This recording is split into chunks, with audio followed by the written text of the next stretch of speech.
L'éveil ne passe pas nécessairement par la souffrance. Vous êtes un observateur très sensible et vous êtes capable d'éviter de nombreux chemins qui vous mènent à l'éveil par la conscience, l'observation des autres et le dialogue intérieur. C'est un signe que l'âme a évolué jusqu'à un certain stade. Mais pourquoi tant de gens doivent-ils souffrir avant de se réveiller? Parce qu'ils ne comprennent pas le murmure initial de l'âme. Ils ne pouvaient qu'attendre qu'il se transforme en cri et finalement en souffrance. La souffrance n'est pas un chemin nécessaire, mais pour beaucoup de gens, c'est un ultime de l'âme. Et vous utilisez déjà les histoires des autres pour vous éveiller et utiliser l'observateur pour vous développer, ce qui signifie que votre âme a choisi un chemin d'éveil léger, mais incessant. C'est très précieux. Résumé, toutes les âmes n'ont pas besoin de traverser l'enfer pour trouver la lumière. Certaines personnes ont juste besoin de regarder l'obscurité des autres pour apprendre à éclairer la leur. La souffrance n'est pas le seul chemin vers l'éveil, mais juste un rappel actif. Aujourd'hui, je me suis assis calmement dans le couloir de ma vie, j'observant ces petites lumières que l'on s'appelle souhait.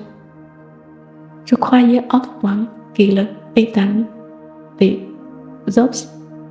objectifs, mais en réalité, ce sont des appels vers le futur. Bienvenue à cette nouvelle exploration des sources partagées.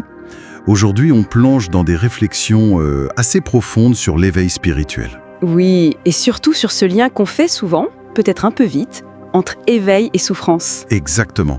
Les textes qu'on a étudiés y proposent une vision plus nuancée de la croissance personnelle. Tout à fait. Alors, la question centrale qui ressort, c'est pourquoi est-ce que tant de personnes semblent devoir souffrir pour s'éveiller? Est-ce que c'est vraiment une fatalité? C'est la question que ces écrits explorent justement. Et leur idée, c'est que la souffrance, en fait, c'est moins une condition qu'une conséquence. Une conséquence, c'est-à-dire? Elle surviendrait surtout quand les murmures de l'âme, ces petites intuitions, sont ignorées, en fait. Ah oui, les murmures. Voilà. Et si on n'écoute pas, ça peut devenir un cri. Voire même, ils disent un ultimatum. Donc, tout tourne autour de l'écoute ou de son absence. C'est intéressant ça, cette idée d'écoute manquée. Et du coup, les textes y proposent une alternative? Absolument. Ils soulignent qu'un observateur attentif, sensible, pourrait s'éveiller autrement. Comment, par exemple? Par la conscience, par l'observation fine des autres, ou même par le dialogue intérieur. C'est même décrit comme un signe de maturité de l'âme, en quelque sorte. Une âme déjà un peu évoluée, donc. C'est ça. Ce qui est mis en avant, c'est ce concept d'éveil léger mais incessant. L'idée, c'est d'utiliser les histoires des autres, même leurs difficultés, leur obscurité, comme ils disent, pour éclairer son propre chemin. Et exactement. Il y a une phrase qui dit « Toutes les âmes n'ont pas besoin de traverser l'enfer pour trouver la lumière.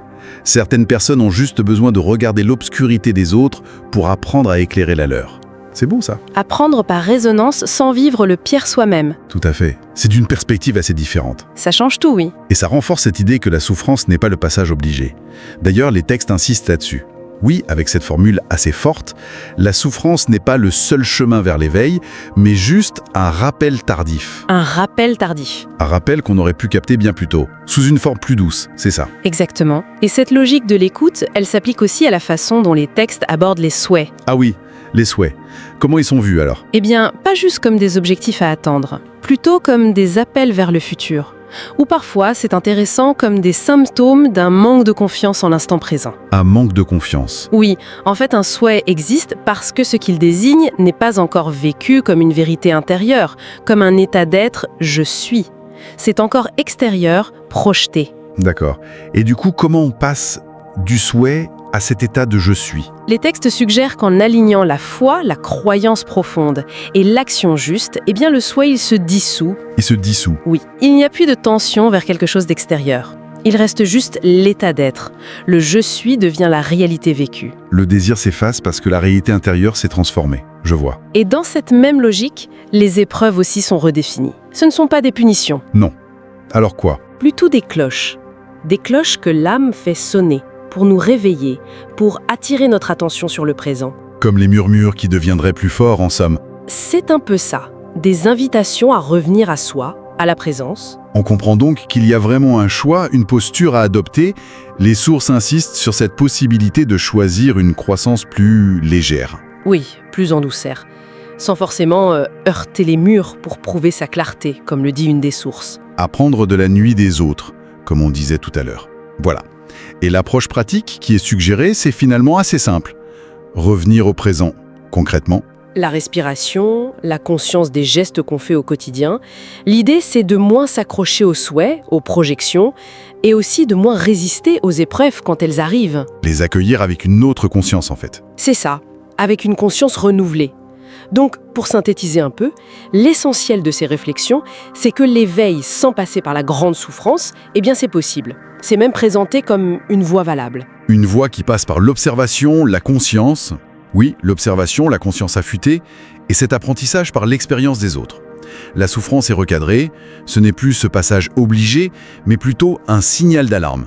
Un signal potentiellement évitable si on apprend à écouter plus tôt. À écouter les fameux murmures. Et l'état final visé par cette démarche, il est décrit comment? De façon très simple mais forte, être éveillé, douce et déterminée. Éveillée, douce et déterminée. Une belle posture. Oui, qui combine présence, acceptation et action juste. Et peut-être, pour laisser une réflexion en suspens, on pourrait se demander quels sont ces murmures discrets qu'on perçoit dans nos vies là maintenant, et est-ce qu'y prêter attention aujourd'hui pourrait nous éviter un cri plus tard? Voilà. Ou encore, comment est-ce que cette distinction entre un souhait qui flotte un peu et une vérité qui s'incarne dans un « je suis », comment ça peut transformer concrètement notre rapport à chaque instant? De belles pistes de réflexion pour continuer cette exploration intérieure. Merci. Merci à vous.